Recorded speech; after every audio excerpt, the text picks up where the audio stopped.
Cinema Worms. Discussing everything from Grima Wormtongue to the Shy Halib.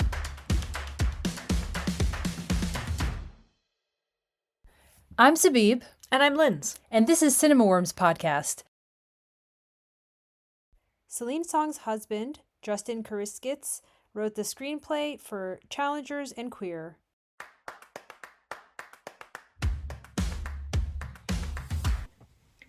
Today we're going to be talking about Harvest, which is described as, I feel somewhat erroneously, as a Western/folk drama, which feels like a bizarre label. Harvest was written and directed by Athena Rachel Sangari, who has created her own projects including 2015's Chevalier, but also co-produces with Yorgos Lanthimos. They worked on a few films including 2009's Dogtooth together, which is my second favourite Lanthimos film. Ask me what my favourite is. What's your favorite? It's The Favourite. My favourite is The Favourite. Also, she was co-producer on Richard Linklater's 2013 Before Midnight, which is the third in the Before trilogy, which I know you like. Now, Harvest stars Caleb Landry Jones.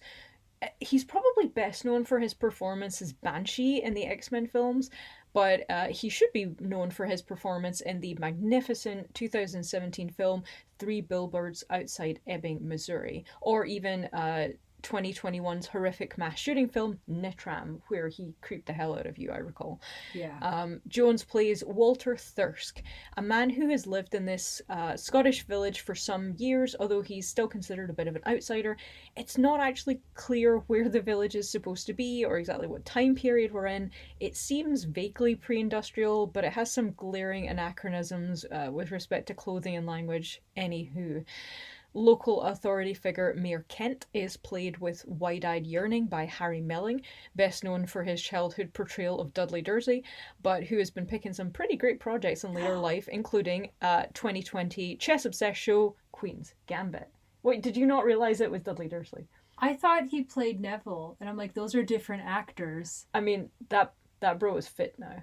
I'm not saying Harry Melling isn't in his own way, but like, no. Melling. Your man who played Neville Longbottom is like jacked. Yeah. Like a Calvin Klein ad jacked. Well, listeners, look that up. You'll thank me later. Walter and Mayor Kent have a history. Walt was his former manservant, and there's a distinctly homoerotic undertone there, at least on one side. But now Walt lives in the village, and he spends all of his time doing, and what I have written here is, doing his best to make weird love to the earth as a whole and appreciate nature, which seems to include a lot of just seeing his butt, like up close buttocks.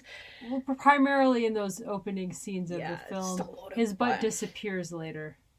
Yes, you get God. It's front loaded buttocks up close. When the Dovecot gets set on fire, 3 strangers who have rowed ashore get the blame, even though they're nothing to do with it, and internal tensions within the village start to boil over as the strangers are punished for this crime and put on show for everyone to see. Now, how the hell do you discuss something like Harvest? It meanders, the leads stand around staring and do very little, which makes it feel as if they sort of have no agency. At times, I felt like I was back in Beau is Afraid land, although Harvest didn't make me feel rageful the way Beau did. I think Mark Kermode described it as a lot of messianic wandering and staring, and I have to agree with that. That's pretty succinct. What do you think? That's how I know Mark Kermode, like yourself, writes the notes ahead of time. Because you don't just come up with that on the spot. He thought about that. You don't think Mark Kermode is quick off the mark? I think he is. He also definitely does go off on a tangent, as I may be known to do. You don't think he's playing on Mark Kerr mode? No. Don't cut that as a good joke. I don't care what you say. You should have seen the look she just gave me. It shall stand. It shall stand. Okay, so this is like one of those films we would see at the Cameo, like it's at your local. Very Cameo film, very indie cinema. Yeah. Good lord, nothing's going on. You probably have your local theater, like in Baltimore, it's the Charles, where you go see some weird film that you would never see otherwise. It's not a blockbuster, doesn't have a lot of things in it, not a lot of superheroes, not a lot of big set pieces. Action. Yeah, it really, it's quite slow, which I think we can both tolerate. Yeah. But I think the issue for both of us. What? Sorry, I'm laughing because not only you're right, we both can tolerate it, but your tolerance for a slow film is mildly less than mine, and we know this because when we saw that Tilda Swinton film, which by the Tide director, the famous Tide director, I will never remember the name of this film because in my head I have actually ingrained it as Tilda Swinton hears a big noise, and I've convinced myself that's the name of the film. Yeah, you keep repeating it till the actual name is erased. Yeah, it's gone. I don't know what it's called, but I remember how angry you were, and how I was like melting down in the chair, and how angry everyone around me was, and I was the only person in the cinema not mad at how long that film was, and it felt like 14 million hours long. Anyway, continue. But in my head, Tilda Swinton hears big. To be fair, she did hear a big noise several times. I mean, must have been very tired that day and not in the mood. You were. I don't think it would have mattered. The film ground you. I watched it break your soul in real time. And I think this film was breaking the soul of the lady next to me, who proceeded to sigh about 12 times and then leave half an hour before the end. Yeah. But it's meandering, and meandering doesn't even capture it. It's not like pleasantly meandering. It's frustrating. It's interesting and frustrating at the same time. Meandering suggests that it is still going towards a destination, even if it is sort of twisting and turning it like a river to get there. This does not necessarily feel like that. It's not necessarily going towards much of a destination. Yeah. You do end up in a different place at the end of the film than the start, but there's something really... I don't know. I don't want to say it's lacking because it was sort of interesting, but it was lacking. If you had to say that it was like, what do you think that it was lacking? What would you have given it to make this film feel more exciting? Much more of a controlled vision. And I read an interview with I don't know if she's a writer, but the director. And yeah, I believe she wrote this as well. I think it was very brief, but it was in the skinny. She had this, I believe, an impressionistic idea of what this film would be. The artist's vision of vibes and of a mix of time periods and emotional resonances, and it's all not translating in a clear way. Instead of being complex, it feels like muddled or even diffuse. Impressionistic is a good word because you're right, it doesn't feel clear, it feels smudgy. And smudgy. Yes, it feels smudged, like impressionist paintings, which I do not care for. I like realism. I feel like it almost felt like this film was very close to someone describing a really clear dream that they had. Yes. It's very clear. Good metaphor. Right, it's really clear for you because you had the dream and you can still recall those scenes. But when you're describing it to someone else, they're like, okay, and then what happened? And I'm not sure why I care. The performances were interesting, but I left thinking, okay, well that's not making it onto my top 10 this year for sure. I'll forget I've seen it. I'll forget I've seen it as well. And so we've only seen one film since then, so I actually forgot that I'd seen it already. Yeah, so I'd say there was too many awkward silences that didn't work as contemplative silences in conversations. The motivations are muddled of everyone, and then that makes them annoying and frustrating. And the themes are muddled, and the real sense you get is like a small town paranoia, maybe, and of like power. This maybe a sort of folk power and magic beyond, not even magic, but like there's not even something behind the scenes. But beyond that, I'm not getting a clear sense of why we're here. Yeah, and I don't think you always need to. Sometimes we can just be along for the ride, but I think that it has a certain dreamlike quality that does not translate well. It is seeing somebody else's dream without any of the context of why that would be important. It feels like overhearing snatches of a conversation. It's very frustrating to watch. Yes, frustrating indeed. Yeah, I'm still gonna keep an eye out for her anything else that she's doing, because I'm not sure whether there's one Lanthimos film that I do not like and will never watch again.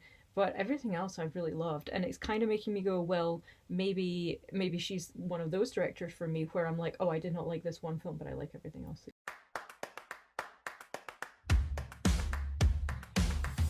So next, we're really excited to discuss the second Celine Song film, Materialists, that just came out. We have a lot of thoughts on it. So quickly, I'll introduce it. The first feature from Celine Song was a hit, Past Lives. It was my favorite film of that year, 2023. It was very much my top as well. Beautiful film. Beautiful. I'll think of it my entire life.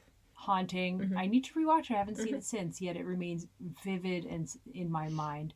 It's a hard film to follow up, but she wrote and directed this film. It's her second romantic drama that she's, again, maybe exploring a love triangle and mature romantic dynamics in our modern world. So for this film, she's following a successful matchmaker who's like maybe in her mid-30s named Lucy, played by Dakota Johnson.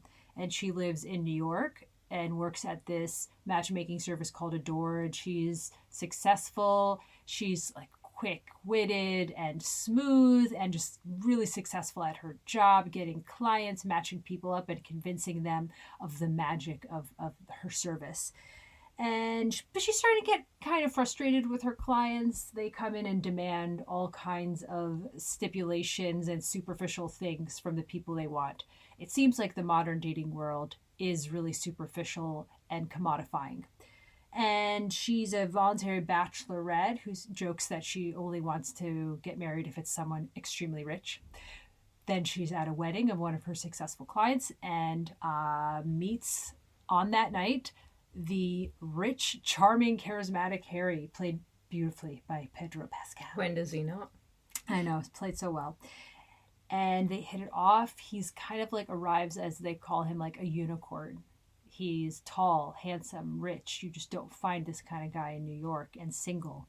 And on that same night, she runs into her ex-boyfriend, struggling, broke-ass John, played by Chris Evans. John. Because no one pronounces anything right in America. I mean, that's his accent. That's Chris Evans' voice is John. Describes his voice perfectly. It has an O in it, Chris. John. Pronounce it right. You sound Dutch. Yeah. And throughout the rest of the film, we see her navigating this growing romance with Harry, who's very interested in her and believes they are very well matched. Yet her lingering feelings for John and the divide between them financially, and the film explores many themes about modern romance.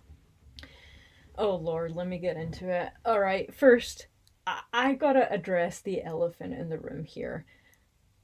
I discovered, doing a little research for this film, that, and it was just a pre-COVID cast sheet, nothing was ever set in stone, I discovered that instead of Dakota Johnson and Chris Evans, we could have had Jeremy Allen White and Jodie Comer. And I cry for the future that could have been. Because Jodie Comer kills it and everything. I could see her delivering these lines with much more feeling. I just do not understand Dakota Johnson as a person or an actor. I don't understand her as anything. When I see her in promo reels, she sort of seems like a real human being that you would want to hang out with. She's funny and she's cool and she's charming, and I get it. And you put her in front of a camera and she acts like if you put a yerk in Anne Hathaway's ear. I do not understand it. She becomes a charisma fucking black hole. It drives me so crazy. If you don't want to act, go and find your passion, go love. Oh Lord.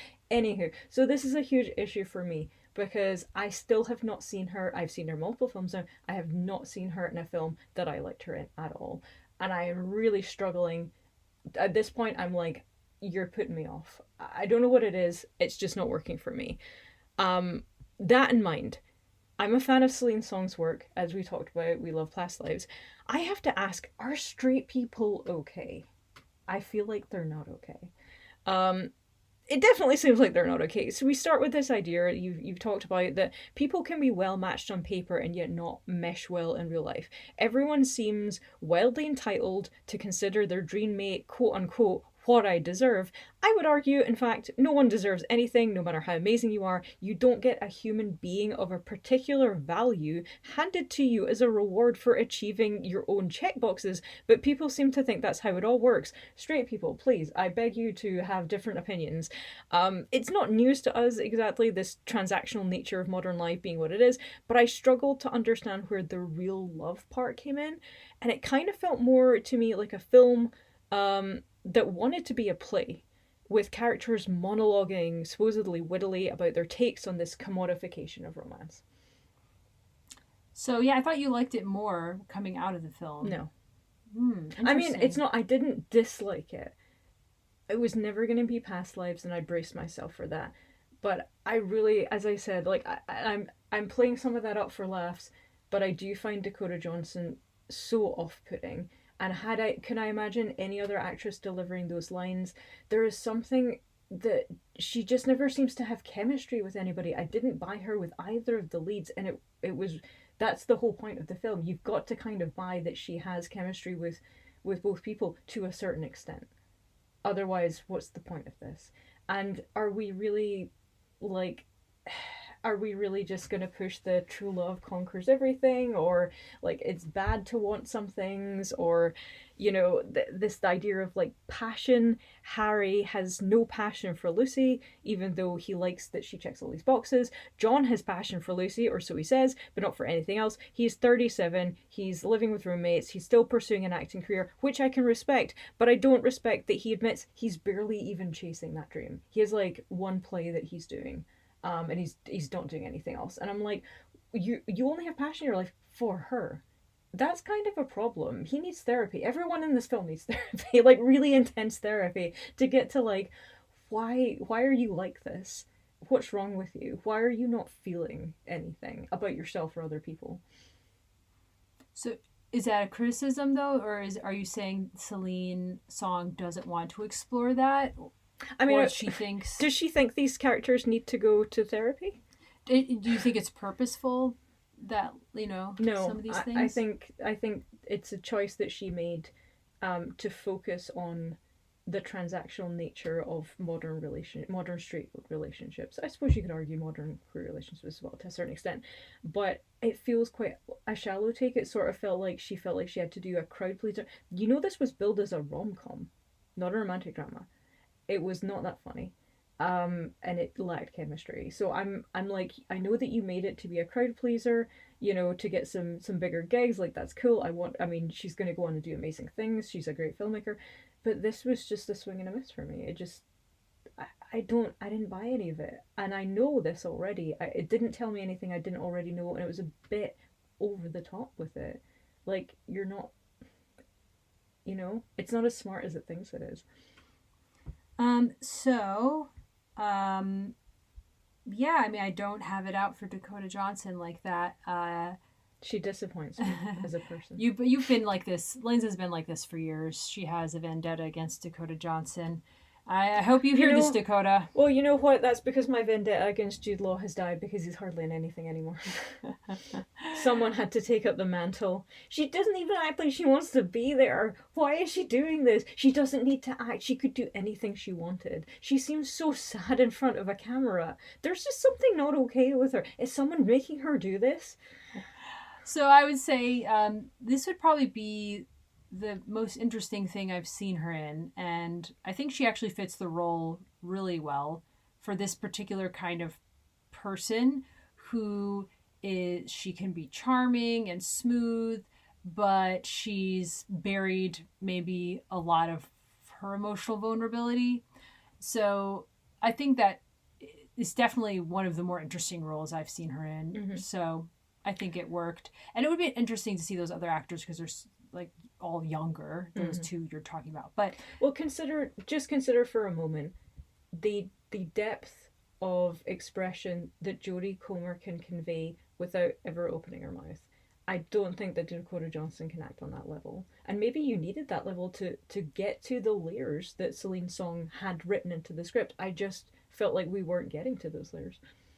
Yeah, it's a really interesting film. I can't say I came away like really fully satisfied or convinced, but even where I think it didn't work, I was very interested in it, and it provoked so many like interesting thoughts and discussions in See, my that's mind. interesting because when we came out, I thought we both sort of thought we were a bit disappointed, but I feel like maybe it's grown on you over the last few days. No, I'm still disappointed. I just think I came out buzzing with ideas. Yeah. So there's a lot to discuss there about like romance and like what a Celine Song's goal is. She used to be a matchmaker herself in probably her 20s or something, and so a lot of those montages felt really realistic. They're obviously drawn from her experience, and like that was like, whoa, people are awful. Yes, wow. Yes. So clearly she's taking a lot of that and just putting it in because apparently she'd wanted to make a film about that experience for a while, like had it in the back of her head. I just saw an interview. So, okay, I think we summarized it in one thing. We wanted more emotion. There is emotion in it, and there's a sense of like contained feeling and subtlety, of course, but we still needed like more emotional exploration because so much of what they're saying is based in these like social dynamics of I need this or that to feel secure or feel like a man, or I need this money, I have this set of expectations. But I'm also wondering, what does that mean emotionally? Like, why does she want someone rich? And they say it's because she grew up poor, but I'm like, I'm going to need more than that. And what are their attachment styles? I really like, of course Celine Song is trying to get into all these layers, but for me I would have been more interested in focusing on those emotional needs and what's driving people, like their insecurities. Like, let's focus on that. And so I feel like, and also I want Pedro, I don't want to spoil anything. We want more Pedro. Let me just like stop for a second, and because that what you just said there was really interesting, and that kind of put into words something that I hadn't quite realized but has been bothering me, because Lucy's character clearly states multiple times that she wants a rich guy. That's like her only number one goal, right? For and it's for no reason. But Pedro Pascal takes her to a nice restaurant. He has a nice apartment, but we never really see her. They're not even eating food in the restaurant. You don't see her. She's not like a real foodie. She's not like appreciating the finest wines. She's not like kind of like an epicure or anything that it makes a difference. So I'm like, why do you want those things? Is it just the status? Is it just the appearance? Do you not even want those things for the sake of the things? You don't even particularly like eating expensive food or wearing beautiful jewelry or whatever. Like, so what is it? Is it just that you think you should have it? Everybody wants it. It gives you status. It gives you something. But that's a really sad way to live. But I just would have made more sense if we'd seen her being like really picky about food or something. Yeah, like the physicality of it. I mean, he's so obscenely rich that I think that was over the top. I'm like, he has a $12 million apartment in New York. I'm like, that's a level of rich that's like Succession. He had like almost a Succession apartment. Like, he was poorer than the billionaires, but he's richer than any rich person I've ever met. Yeah. He well off, Yeah. And, yeah. It's just a little bit frustrating because we're being told those things, but I want to be shown those things. I want to see her like saving up all week so she can get the fanciest like bottle of wine, and like we're going lunch so that she can get something that she really wants. I want to see her scrape, and then she doesn't have to scrape anymore if she's with him. That represents something more. Instead, what we get is just a flashback argument with Chris Evans's character. And I just, it just sort of didn't really work. And he hasn't changed in 10 years. He's not offering anything new. At least we're not seeing it. I think it's implied. There are lots of things that are implied that I'm like, we need to see more of. It's like implied that he's a passionate actor. I think the thing is, Celine Song clearly experienced some of these things, where she was a matchmaker. She was a poor freelancer with her husband, like while before they both hit it, became famous. So, but it somehow still doesn't translate. Yeah. And one final point, why is Lucy making $80K a year and walking around looking rich AF? I'm sorry, in New York, $80K a year is struggle money for the kind of life she's trying to live. It's struggle money. Yeah. That is not enough. Again, that should have worked towards why she wants this thing, why she wants to land a rich husband, so she doesn't have to struggle. We don't actually see her struggle at all. We don't see her like not able to afford her rent, or not able, and wearing the same dress because she can't, like, it's never addressed in the text. It's not happening. We don't see her like having to skip out a meal, or something in her fridge that she wanted to cook is moldy, arguing at the bodega because the bell pepper is almost $3. Never forget. The New York prices are crazy. Like, she, in this economy, can she afford to live in that place? We're not seeing it. It's not there on screen, and it's hard to judge when it's not in front of you. Complex film that'll provoke a lot of thoughts. I still think you should see it. I do too. Yeah. I do recommend seeing it, but it's no past lives. And I go in with a certain amount of bracing happening.